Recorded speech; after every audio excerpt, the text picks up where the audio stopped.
mon épouse qui fabrique des bijoux, des petits objets, utilise une scie à chantourner Dremel. Là, il n'y a pas la lame, mais voilà, donc ça coûte pas très cher.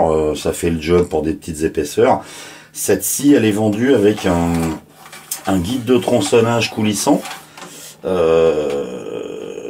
orientable, avec un cliquet, un cran tous les 15 degrés. Mais vous voyez, là, il y a quand même pas mal de jeux, ça bouge. Donc, en fait, ils ont prévu un petit bouton, petite vis de blocage. Alors, quand on bloque, ça bouge quand même encore un peu. Mais surtout, le gros problème, c'est que ça empêche le coulissement du guide. C'est-à-dire que la vis qui est dedans, en fait, touche au fond ou fait remonter le rail, le bloc en haut.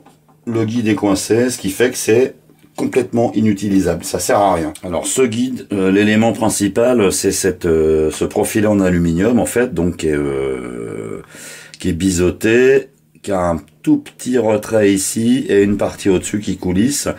Donc la partie la plus compliquée, ça va être de remodéliser, de redessiner la même forme, l'équivalent de ça, en plastique, avec le jeu nécessaire sur les côtés, en bas et en haut, pour que ça coulisse. Pour refaire la pièce, j'ai pris mon pied à coulisse et j'ai mesuré du mieux que je pouvais. Et je vais aller redessiner tout ça dans mon logiciel pour faire le modèle. Pour tester le profil de la coulisse, en fait, j'ai dessiné dans Rhino la section de ce que je pensais être le profilé aluminium fourni avec la machine. J'ai rajouté quelques congés dans les angles pour limiter les frictions. Et ensuite, j'ai extrudé ce profil straight, droit, sur 80 mm pour avoir une pièce de test. Cette pièce de test qui est en format Rhino, je l'ai convertie à droite en format 3MF, ou on peut le faire en format STL aussi, pour pouvoir l'exporter et l'envoyer au slicer pour l'imprimante 3D. À partir du modèle, j'ai imprimé une première version que j'ai essayé. Et ça va pas, c'est beaucoup trop serré, ça coulisse, mais les jeux sont absolument pas suffisants, c'est très dur, alors ça bouge pas évidemment, mais ça va pas être utilisable, donc il va falloir affiner le modèle. Alors ça, ce problème-là, il vient entre autres des tolérances de l'imprimante, c'est-à-dire que là on est en dixième de millimètre.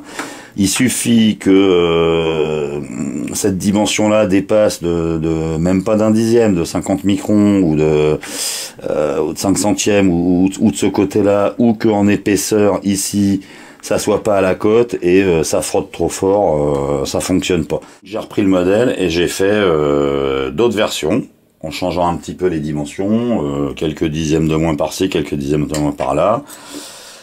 Quand je dis quelques, j'en ai fait, voilà, là on est à 2, là on est à 3, là on est à 4, là on est à 5, et j'en ai jeté une partie, donc j'en ai fait plus que ça. Et j'ai fini par arriver à un modèle et des réglages d'imprimante qui donnaient satisfaction, donc j'en ai imprimé une version plus longue, c'est-à-dire que ça coulisse. Maintenant que la coulisse fonctionne, c'est-à-dire que les jeux sont corrects et que ça passe sans problème dans la partie femelle, j'ai rajouté au-dessus le guide de tronçonnage, donc avec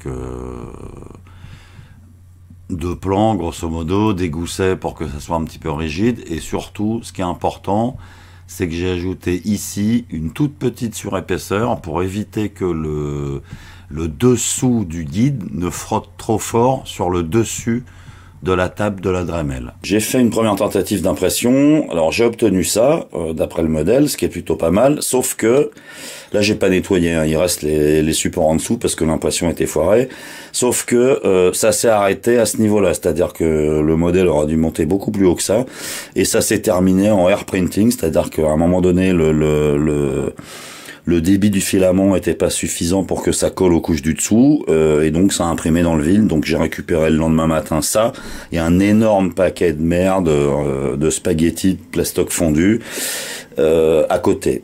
Donc j'ai refait un deuxième essai avec les mêmes réglages, les mêmes paramètres d'impression, et j'ai récupéré quasiment la même chose. Donc pareil, impeccable jusque les 12-13 premiers millimètres. fin de l'impression en air printing. Alors ça peut venir de deux choses. En ce moment c'est l'hiver, il fait froid, donc en fait dans la partie où j'imprime qui est au sous-sol, c'est pas chauffé, la température peut descendre à 16 degrés, 15, 16, 17 des fois, et du coup ça joue sur la température d'impression. Donc j'ai augmenté la température d'impression. Je suis monté à 240 degrés, ce qui pour du PLA est plutôt en limite haute, et ça n'a rien changé. Donc j'ai un autre problème, c'est que l'arrivée du fil, la manière dont le fil est extrudé, n'est pas suffisamment régulière dans l'imprimante. Et à un moment donné, je suis en sous-extrusion, ça décroche et ça imprime dans le vide. Je me suis dit qu'il était temps d'essayer un truc dont j'entendais parler depuis longtemps, un filament oiler. C'est-à-dire un graisseur de filament. Le but étant de lubrifier le PLA avant qu'il atteigne la tête d'extrusion et qu'il passe dans le tube en téflon. Donc j'ai modélisé ça sous Rhino, donc un corps destiné à contenir des éponges imbibées d'huile, un trou des deux côtés pour que le fil passe à travers, et puis un petit couvercle qui va venir fermer l'ensemble pour que ça prenne pas trop la poussière. Alors une fois imprimé, ça donne ça. Donc il y a le petit réservoir entre guillemets, donc avec deux petits morceaux d'éponge, c'est du Spontex que j'ai découpé, un trou pour que le filament passe dedans. On passe le fil. Il y a un petit couvercle qui va par-dessus, qui vient simplement s'emboîter. Juste comme ça, il n'y a pas de charnière, pas d'élastique, je voulais un truc rapide à faire et simple. Alors c'est pas sorti comme ça de l'impression, hein. Il a fallu que je mette quelques petits coups de lime ici, là où j'avais des supports, que je ponce un tout petit peu le couvercle parce que autrement il s'encastrait pas bien.